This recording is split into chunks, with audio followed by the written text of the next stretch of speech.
Welcome back to Denver, Colorado. I'm Leandra Riley along with Olympian Bart Connor. And absolutely nothing was resolved after one rotation on the women's side. That is because Lisa Panzeroni and Liz Crandall both received identical 9.70s for their vault. They are moving to their second rotation, which will be the uneven parallel bars. On the men's side, 2 rotations, and Conrad Vorsinger is easily outdistancing Brad Hayashi by a 2.2 margin.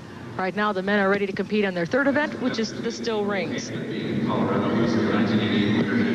I wish Brad were making a better run of it. He's a really talented young gymnast. He made some silly errors, and as you mentioned earlier, errors that a junior gymnast will make. We've all made, and yet he has a bright future, and certainly Conrad is an outstanding gymnast. But Brad could have made it a real close competition if he didn't make some silly errors early on. But we're still interested in seeing the kinds of gymnastics qualities that have made Brad one of the top juniors in the U.S. to this point.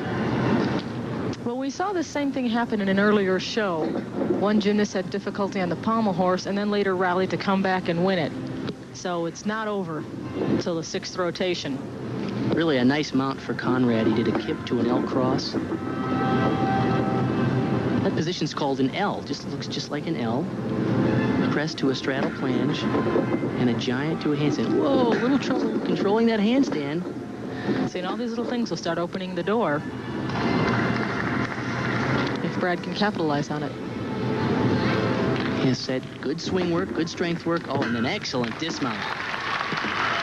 That's a double backflip with a full twist in sort of a laid-out piked position. I'm sure he wanted to do it perfectly laid out. He piked a little bit, but needless to say, that was a great dismount. This is the flange, a straddle flange, and a giant right to the handstand. Now, he needs to lock this out, but you can see the cables bounce around a little bit. He doesn't quite hold the handstand before he bails for the next skill. He needs to show control there.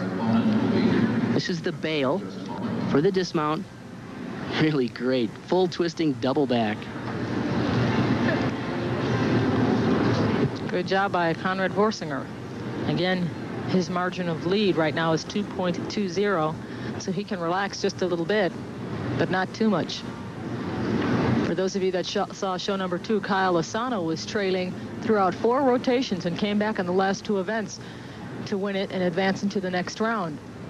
I think what will be an important test here for Brad Hayashi is that he has had trouble early on, and it'll be interesting to see how he reacts and whether he can rally. And he has 4 events yet to go, and if he can put it together and finish up on a strong day, that will be a good sign. I think the Gymnastics Federation is looking to see how these young gymnasts handle the kind of pressure of national meets like this, even when things are going poorly. There you see the number, 9.45 for Conrad Vorsinger. And now Brad Hayashi will compete on the still rings.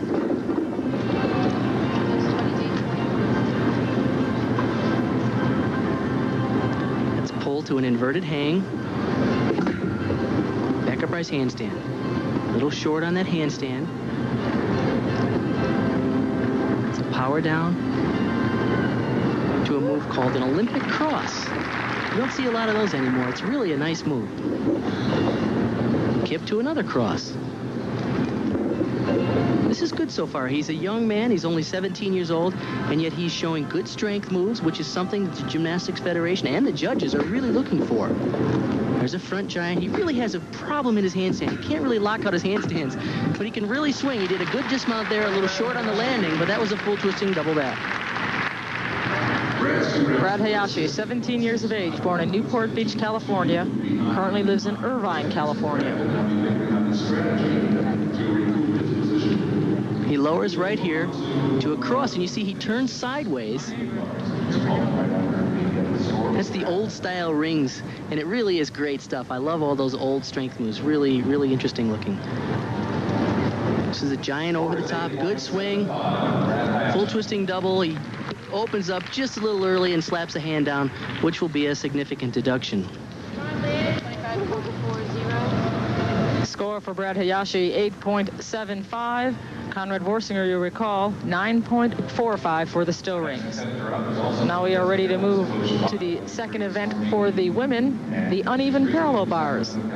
Liz Crandall, who is training now in Tempe, still calls Sacramento, California home, even though she's living away from home to train with Stormy Eaton. She used to train in the Bay Area, in fact, and one of her heroes is Tracy Talavera from the women's team.